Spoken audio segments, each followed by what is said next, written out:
E no ano passado eu fiz a prova de redação do Enem 2022 e tirei a nota máxima. Sim, a nota dos sonhos, a nota 1000.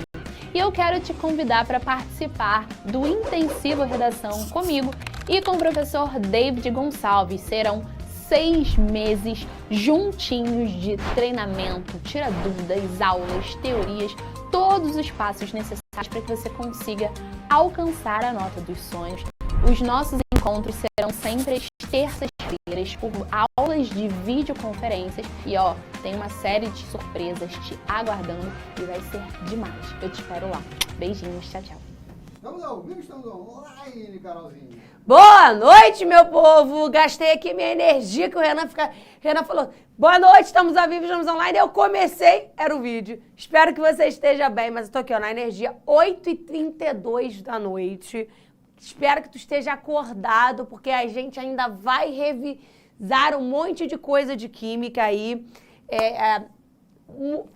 A gente tem um monte de coisa para falar dessas semanas aí que a gente viu funções inorgânicas, propriedades dos compostos, né? De polo induzido. Então a gente tem um monte de conteúdo e conteúdos muito importantes. Então não dorme, acorda. Renan tá aqui tomando o café dele, 15º café.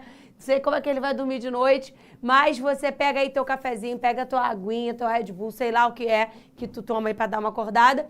Mas vem comigo, que hoje é dia de Santo Antônio, sabia, Renan? Que hoje é dia de Santo Antônio. Tem uma tradição, eu sou de Santo Antônio de Pádua. Santo Antônio de Pádua é uma cidade do interior do Rio de Janeiro, né? E lá é feriado, por isso que eu sei que hoje é dia de Santo Antônio. E também, que eu já botei o Santo Antônio virado, exatamente. Eu já botei o Santo Antônio virado de cabeça para baixo dentro do copo d'água para arrumar o marido. Olha isso aí, contando mesmo. Comercial, porque é logo depois do Dia dos Namorados, né? Exatamente, é isso aí. Então hoje é dia de Santo Antônio, para quem acredita, mas só quis fazer isso como eu tomava essa brincadeira de Santo Antônio debaixo d'água. E vamos lá, presta atenção. A gente vai revisar um monte de coisa, fazendo exercício, é claro, trazendo tudo que a gente falou para a prática. Até porque vestibular é treino, né? Então a gente tem que treinar. Olha essa primeira questão, e aí a gente já vai para o quadro para fazer uma revisão de um monte de coisa. Olha essa primeira questão. Considere que o leite materno, Enem, tá? Após 7 meses do parto, é um alimento cujos principais constituintes são lipídios. Uma mulher que está amamentando ingere rotineiramente alimentos contaminados com os pesticidas HCB, DDT, atrazina, paration e melatron, cujas estruturas e dados de solubilidade em água estão apresentados no quadro. Então, você tem aqui todas as estruturas desses pesticidas que estão presentes, que a mulher ingere quando está amamentando. Então, você tem aqui o HCB, a atrazina, melatron, o DDT e o paration. Aí ele pergunta, o pesticida transmitido a um lactente, bebê em amamentação, de 10 meses em maior proporção Ele está dizendo para você que o leite materno, após 7 meses do parto, é um alimento cujos principais constituintes são lipídios. Aí eu vou para o quadro que eu quero fazer uma revisão de algumas coisinhas importantes aqui para você. Quando a gente fala de lipídio, a gente está falando de gordura. Lembra de lipo, tá? A gente está falando de gordura. Todas as vezes que a gente fala de gordura, a gente está pensando em lipídios também, em cadeias carbônicas grandes. Então, a gente está falando de cadeia carbônica. E aí eu já trago para você mais uma informação. Todas as vezes que a gente tiver cadeia carbônica grandona, a gente vai pensar que essa cadeia carbônica, ela é apolar. Então, quando a gente pensar em polaridade, a gente vai lembrar que a cadeia carbônica é sempre sinônimo de apolaridade. E é sempre sinônimo de lipídio. Então, a gente também pode trazer outras palavras, como lipossolúvel ou como hidrofóbica, medo de água, solúvel em gordura. Então, eu estou fazendo a relação de substâncias apolares com algumas palavras novas para você, tá? Toda molécula apolar realiza um tipo de interação intermolecular. Se a molécula é apolar, não tem polo. Então, eu não tenho como fazer uma interação de polo ou ligação de hidrogênio. As moléculas apolares, elas vão realizar o que a gente chama de dipolo induzido. Toda molécula apolar realiza a interação de dipolo induzido, ou forças de London, que é a mesma coisa. O dipolo induzido é uma interação muito fraca. Por isso que eu tenho pontos de fusão e pontos de ebulição mais baixos, beleza? E aí, se eu estou falando que é uma substância apolar, que é lipídica, que é lipossolúvel ou hidrofóbica, medo de água, eu preciso pensar na água. Todas as vezes que eu penso na molécula de água, eu vou lembrar que ela tem geometria angular, beleza? Ela tem geometria angular, sobra par de elétrons lá no oxigênio, por isso que eu tenho a geometria angular. E a água, ela é uma molécula polar. Por que ela é uma molécula polar? Porque o oxigênio é o elemento de maior eletronegatividade. Ele atrai os elétrons naquelas ligações para mais próximo dele, formando aqui um acúmulo de elétrons. Um acúmulo em que eu classifico como parcialmente negativo. Os elétrons estão mais próximos do oxigênio. Então, eu tenho ali um polo. Então, a molécula de água, além de ser angular, ela é polar. Opa! Se ela é polar, ela não vai interagir com os lipídios do leite, tá?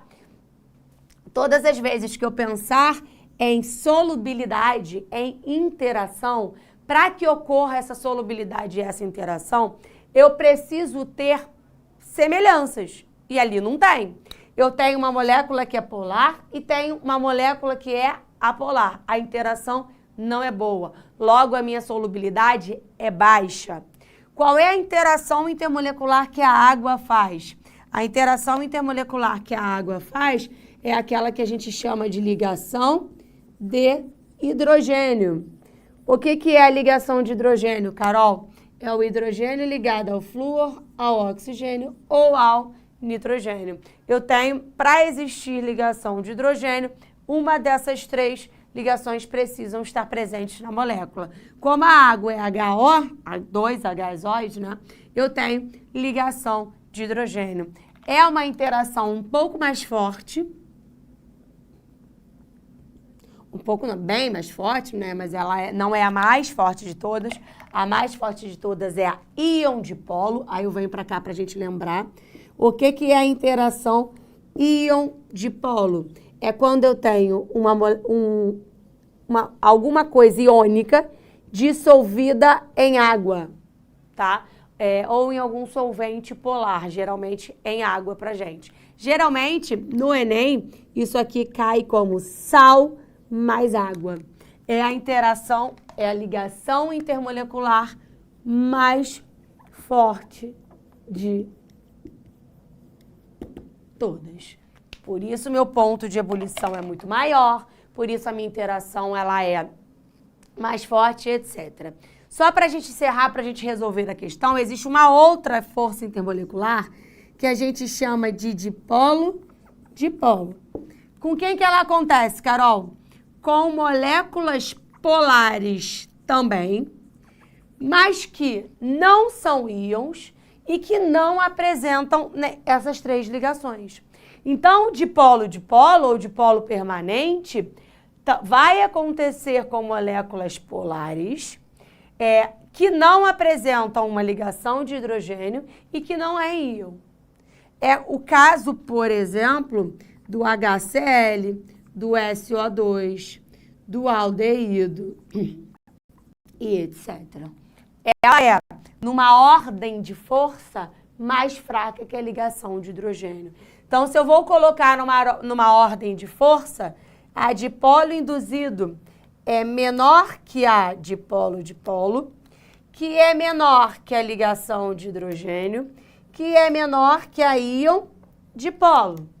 Quando eu estou falando de força das forças, eu estou dizendo para você algumas características. Se a minha molécula realizar ligação de hidrogênio, ela vai ter um ponto de ebulição, por exemplo, maior que uma molécula que realiza dipolo-dipolo.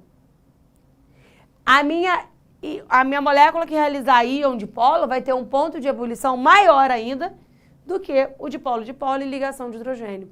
Então, essas forças aqui estão diretamente relacionadas com ponto de fusão, ponto de ebulição e solubilidade. Semelhante dissolve semelhante. E assim, a gente resolve a primeira questão. A primeira questão diz pra gente o seguinte, vamos lá. Que a solubilidade FON, Hamilton, é a ligação hidrogênio-flúor, hidrogênio-oxigênio e hidrogênio-nitrogênio. O HFON é só por isso aqui, ó. Quando existir na molécula hidrogênio ligado ao flúor, ou hidrogênio ligado ao oxigênio, ou hidrogênio ligado ao nitrogênio, existe na molécula uma ligação que a gente chama de ligação de hidrogênio, que é uma interação intermolecular bastante forte, tá? E aí, ele fala o seguinte, considere que o leite materno, após 7 meses do parto, é um alimento cujos principais constituintes são lipídios, ou seja, gordura, ou seja, substâncias muito mais apolares do que polares. Uma mulher que está amamentando ingere esses todos e ele te dá a estrutura e todas as solubilidades em água. Se você olhar para todos eles são cadeias carbônicas. Por isso que ele fala que são lipídios. Todos eles apresentam baixa solubilidade em água, né? À toa que quando você olha para cá, é baixo, tem até alguns mais altos. E aí ele pergunta o seguinte. Não, é que eu vou pegar essa aqui. O pesticida transmitido a um lactente, bebê em amamentação de 10 meses, em maior proporção é o DDT. Aí a gente vai voltar lá. Por que o DDT? Porque ele é o menos solúvel em água.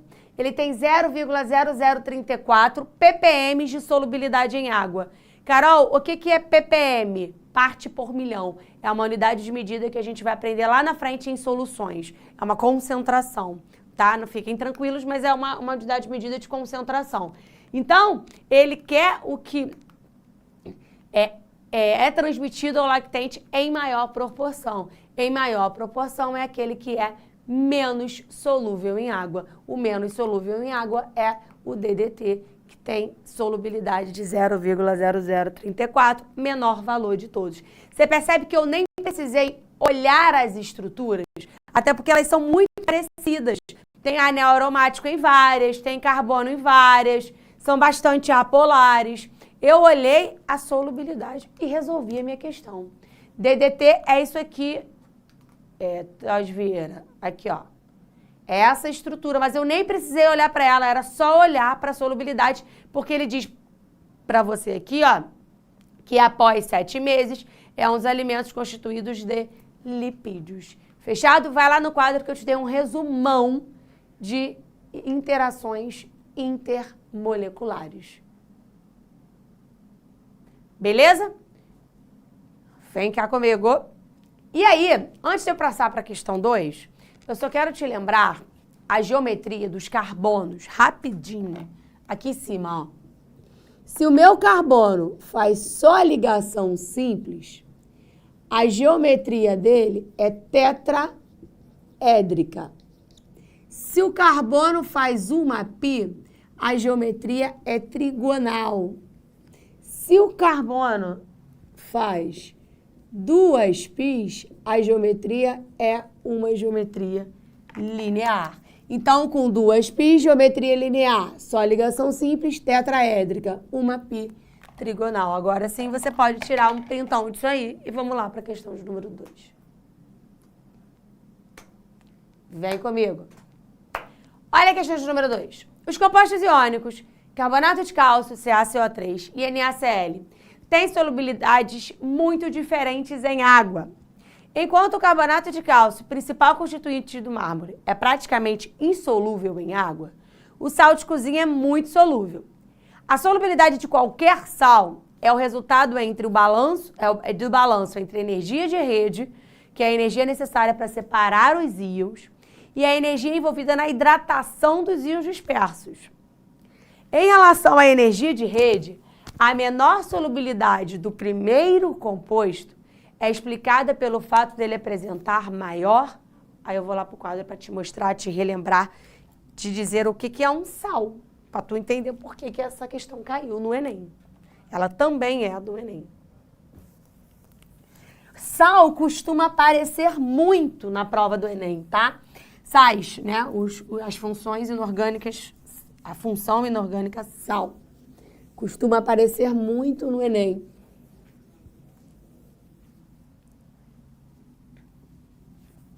Vamos lá. Por isso que eu comecei por ela. O que é um sal? Para começar, todo sal é metal e ametal. Então fala comigo. Metal e ametal, sal. Metal e ametal, sal. Não quer dizer que eu não tenha O. Pelo contrário, a maioria dos sais que a gente trabalha no Enem tem oxigênio. Mas para ser um sal, precisa ter um cátion diferente de H+, um ânion diferente de OH-. Geralmente, metal e ametal, tá? Sal é metal e ametal. O sal vem de uma reação entre o ácido e uma base, que gera sal e água. Essa reação leva o nome de neutralização, tá? E o ácido libera íons H+, a base libera íons OH-. A junção deles dois forma a água. O que sobra do ácido, o que sobra da base, se junta para formar o sal. Ponto. É isso. Reação de neutralização. Quando eu falo de dissociação, eu estou falando de pegar esse sal e separar esses íons. Ele me deu o carbonato de cálcio e o sal de cozinha, NaCl. Vou colocar os dois em água. Vou fazer o que eu chamo de dissociação. Vou separar os meus íons. Eu começo separando esses íons. Perfeito, alguém já respondeu ali. Isso aqui forma uma ligação iônica. Não é à toa que em toda dissociação eu tenho a formação de um íon, porque na verdade eu estou separando esses íons. Quando eu vou fazer uma dissociação de um sal, eu tenho que pensar sempre no que eu tenho ali do resto. Como assim? Lembra que eu falei para você que eu tenho sempre um metal e o resto? Metal. Eu vou tratar esse sal como metal e o resto. Metal e o resto. Então, eu tenho, na dissociação, a separação do metal do resto. Aí eu vou lá, ó. O cálcio, ele é um metal da família 2A. Quem não viu a aula de tabela periódica, volta lá na frente. Um elemento da família 2A tem a tendência em perder 2 elétrons. Então, o cálcio, eu já sei que ele vale mais 2, porque ele perde 2 elétrons. Lembra que quem perde elétron fica positivo. Se ele perde elétron, ele perde para alguém. Ele vai perder para o CO3. Então, o CO3 fica com 2 elétrons a mais. Então, a dissociação do carbonato de cálcio é Ca mais 2, mais CO3 menos 2. O cálcio está dando os 2 elétrons dele para o carbonato. NaCl. O Na é da família 1A. A tendência que o Na tem é perder 1 elétron. Se ele está perdendo 1 elétron, ele está dando esse elétron para o cloro. O cloro fica menos 1. Só que a explicação... Aí, beleza. A gente já sabe que isso é dissociar os seus sais, separar os íons. Mas eu não precisava fazer isso. Vem pra cá. Eu não precisava fazer isso nessa questão. Por que não? Porque ele está dizendo para mim que o carbonato de cálcio é praticamente insolúvel em água. Aí eu já respondo a pergunta da Manu, que ela me perguntou, todos sal são dissolvidos em água? Não necessariamente. Tem sais que não acontece aquilo ali, não se separa, ou se separa muito pouco, então vai ser pouco solúvel em água, ou praticamente insolúvel em água. E qual é a explicação? Ele te disse que a solubilidade de qualquer sal é o resultado entre o balanço da energia de rede e a energia envolvida na hidratação. Qual é a grande diferença? Qual é a grande diferença desse sal para esse sal? O que eu tenho ali? O que é não dissolver? Não dissolver é não separar os meus íons. Se eu não vou separar esses íons, quer dizer que esses íons, primeira coisa que alguém me lembrou ali, que a ligação é iônica, e toda ligação iônica se dá por atração eletrostática, atração entre as cargas.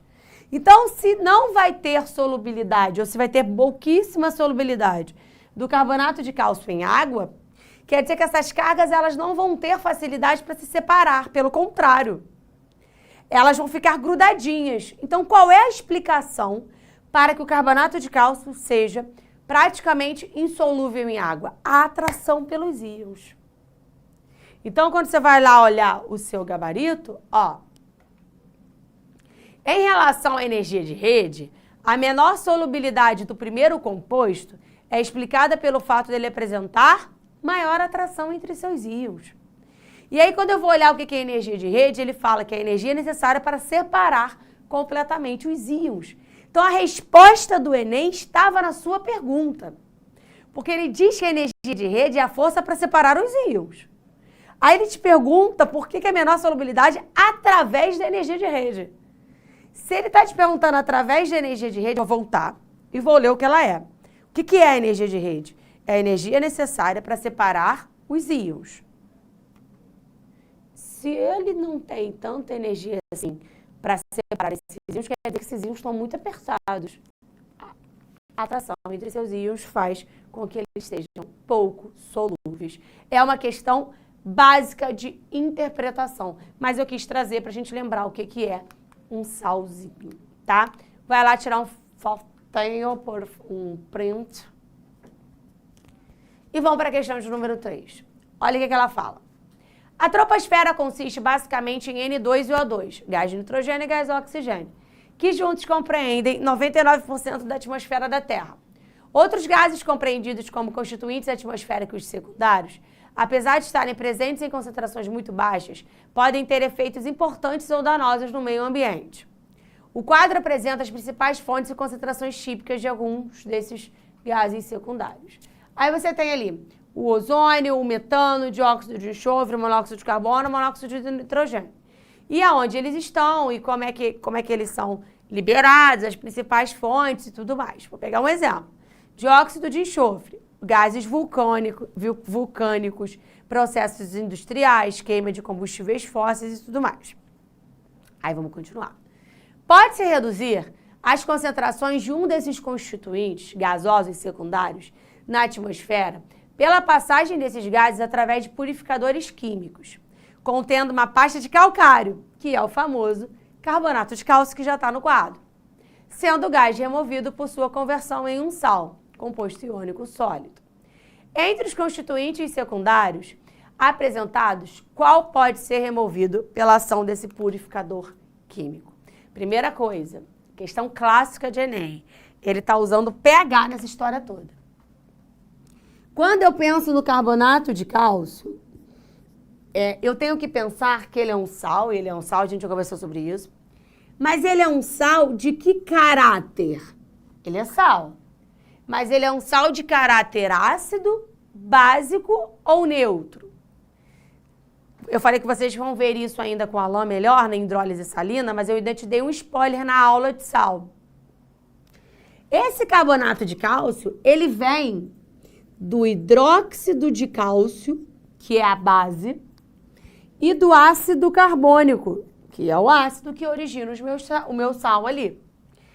O hidróxido de cálcio é uma base considerada uma base forte. Aí eu venho para lembrar, revisão.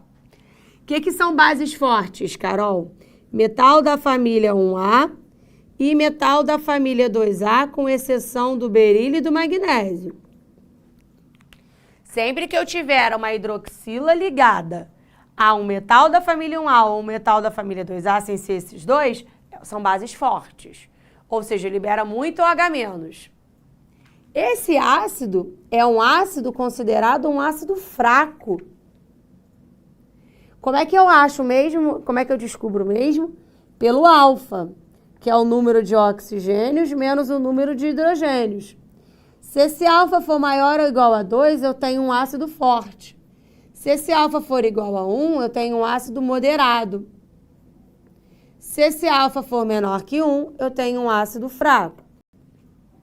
Se a gente fosse fazer o alfa ou o grau de ionização dessa molécula, eu teria 3, que é o número de oxigênios, menos 2, que é o número de hidrogênios, dá 1. Teoricamente, seria um ácido moderado, só que ele é uma exceção. Então, esse ácido é um ácido fraco. O que isso quer dizer? Que libera poucos H+ no meio. Então, vem comigo. Se eu tenho uma base forte e um ácido fraco, eu vou ter muitas hidroxilas no meio e poucos H+ no meio. Esse meio tá ácido ou básico? Na hora da formação do sal, se eu tenho uma base forte e um ácido fraco, esse meio vai estar o quê? Mais ácido ou mais básico? Mais básico, né? Vai ter muito mais hidroxila ali. Logo, esse sal é um sal de caráter básico. Se eu estou falando que ele é um sal de caráter básico e que ele vai conseguir tirar o tal gás, vem aqui, ó, na questão. A questão está dizendo para mim que ele consegue amenizar o problema ambiental. Eu vou ter que procurar um gás entre esses que seja o quê? Se eu estou usando um sal que é básico para tentar amenizar algum problema ambiental, esse problema ambiental tem que ser o quê? Ácido. Eu vou tentar neutralizar. Se eu tenho um sal básico, eu vou reagir ele com alguma coisa que seja ácida. Eu vou procurar quem é ácido ali. E aí, eu vou lá para o quadro. Existe uma coisa chamada óxidos ácidos. Primeiro, o que é um óxido? Um óxido é um X mais o O. É um elemento mais O, é um composto binário. Para ser ácido, e por que é ácido? Porque esse composto em água vai formar um ácido. Então, quem são os meus óxidos ácidos, Carol? São os meus ametais mais o oxigênio. Só que eu também tenho, para a gente não confundir, os óxidos básicos. Que é quem, Carol? É o metal valendo mais 1, metal valendo mais 2, junto com O. O que são esses óxidos básicos? Em água vai formar uma base, tem característica básica. E eu ainda tenho os óxidos neutros, que eles não são nem ácidos e nem básicos, são só 3. É o N2O, o NO e o CO. Monóxido de carbono, monóxido de nitrogênio e o monóxido de nitrogênio. Eles não são nem ácidos e nem básicos, eles são neutros. Se eu vou usar o carbonato de cálcio, que é um sal básico, eu vou ter que procurar ali alguém que eu possa fazer neutralização. Ou seja, algum óxido que é ácido, eu volto para lá. O3 é ozônio, não tem acidez. Metano não é ácido. Eu tenho dióxido de enxofre, monóxido de carbono e monóxido de nitrogênio. Opa, esse monóxido de carbono e esse monóxido de nitrogênio aqui, não estão aqui, ó? Monóxido de carbono, monóxido de nitrogênio. São óxidos neutros. Quem sobra para mim é o SO2, que a gente chama de dióxido de enxofre. Carol, mas eu não sei dar nome. Vai no clássico. Quantos oxigênios eu tenho aqui? 2. Dióxido. De quem? De enxofre. Gabarito, letra C. E aí, a questão de número 4 pega o gancho disso aí. Olha o que ela fala pra gente. Solos ácidos apresentam... Ah, vai lá tirar um print primeiro. Beleza? Vem. Solos ácidos apresentam baixo valor de pH e o plantio de culturas nesse meio acarreta baixa produção agrícola. Entretanto, esse problema pode ser contornado adicionando substâncias que, ao entrarem em contato com a água, libera íons OH-. Ou seja, eu estou atrás de substâncias que são básicas, que neutralizam os íons H3O+, ou seja, que neutralizam a acidez ali daquele solo. E elevam seu pH. Lembra que o pH vai de 0 a 14. De 0 a 7 é ácido, 7 é neutro, 7 a 14 é básico. Então, ele quer elevar, ele quer neutralizar. A parada está ácida, o solo está ácido, eu quero aumentar o pH. E ele continua. Para esse objetivo, um agricultor tem comercialmente à disposição as espécies químicas numeradas. KCl, MgO, NH4Br, AlCl3 e P2O5. Aí ele te pergunta, para a correção de pH desse solo, o agricultor deverá utilizar a espécie indicada pelo número? Tu já sabe a resposta. Por que tu já sabe a resposta? Porque eu tenho um sal, um óxido, um sal e um óxido. Eu não tenho ninguém que é base, então eu não vou nem direto numa base, porque eu nem tenho base. Eu vou atrás primeiro da facilidade. Ó, eu vou classificar os óxidos. MgO. Mg é um elemento da família 2A. Se o Mg é um elemento da família 2A, ele é um metal que vale mais 2. Quando eu coloco ele em água, se ele é um metal que vale mais 2, ele é um óxido básico. Se eu coloco ele em água, eu formo uma base. E é exatamente isso que ele quer. Ele quer a liberação desses íons OH- aqui, ó. Então, a sua resposta tem que ser o MgO, que é um óxido básico. MgO, gabarito, letra B, composto 2. Olha lá. Última questão para a gente descansar.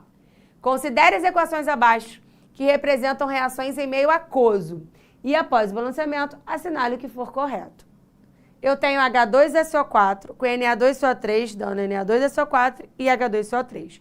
Lembra que quem tem H na frente é ácido. Metal é metal, sal. Metal é metal, sal. H na frente, ácido. Eu tenho SO3, vem para o quadro. É um ametal mais um oxigênio. Então, ali é um óxido ácido. Eu tenho um óxido ácido, uma base, olha o OHzinho ali, um sal e a água. E ele fala no número 1. Entre os reagentes, temos um ácido inorgânico na reação 1. Opa, olha o ácido ali, ó, o H+. E um óxido ácido na reação 2. Lembra que reagente é quem está antes da seta. Então, eu tenho sim um ácido na equação 1 e tenho um óxido ácido na equação 2. A gente acabou de ver o que era um óxido ácido. 2. A reação 1 é classificada como uma reação de dupla troca. Foi a nossa última aula na semana passada. O que é uma reação de dupla troca? Todo mundo troca com todo mundo. Vai para a equação 1. H2SO4. Quando eu vou olhar lá do outro lado, esse SO4 está junto do Na. Ó, eu não preciso nem fazer conta nenhuma. Eu só vi que o Na pegou o SO4, Na2SO4. E eu vi que o H2 pegou o CO3. Então, eu tenho uma reação de dupla troca.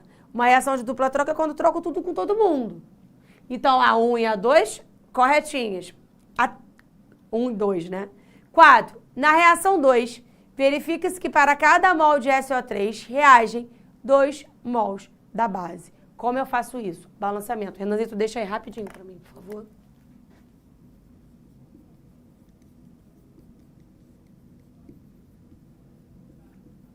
Pode ver. Primeira coisa, preciso fazer o balanceamento. Tudo que eu tenho do lado de cá, preciso ter do lado de lá. Um enxofre, começa pelo metal, né, professora? Na1, Na2. Então, aqui eu preciso ter 2. A nossa próxima aula é isso de novo. Mas lembra que a gente começou fazendo na semana passada? Eu nunca vou poder multiplicar embaixo. Eu sempre multiplico na frente, porque eu estou multiplicando a molécula. 2Na, 2Na. 1S, 1S. Esse 4 não é do S, esse 4 é do O. 3 oxigênios mais 2 oxigênios. 3 daqui com 2 daqui. É tudo que eu tenho do lado de cá. 5. 4 aqui mais 1 aqui. 5. 2 hidrogênios, que se eu botei esse 2 eu estou multiplicando todo mundo. 2 hidrogênios. Balanceei. O que eu quero dizer? O que é mol? É o número da frente.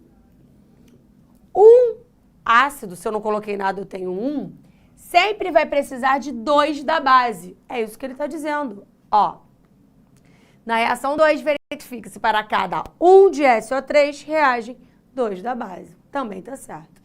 Em ambas a reação, ocorre a formação de sulfato de sódio, que é um sal inorgânico. Era só você olhar. Na2SO4 e Na2SO4. Nas duas reações, eu tenho o mesmo produto. Tá todo mundo correto. Espero que eu tenha te ajudado. Espero que a gente tenha lembrado um monte de coisa. E relembramos. Vai lá tirar um print que eu não deixei desse quadro aqui, com um monte de paranauê. E eu te espero na próxima semana para a gente bater um papo, continuar falando de reações orgânicas, de reações inorgânicas, perdão, balanceamento, etc, etc.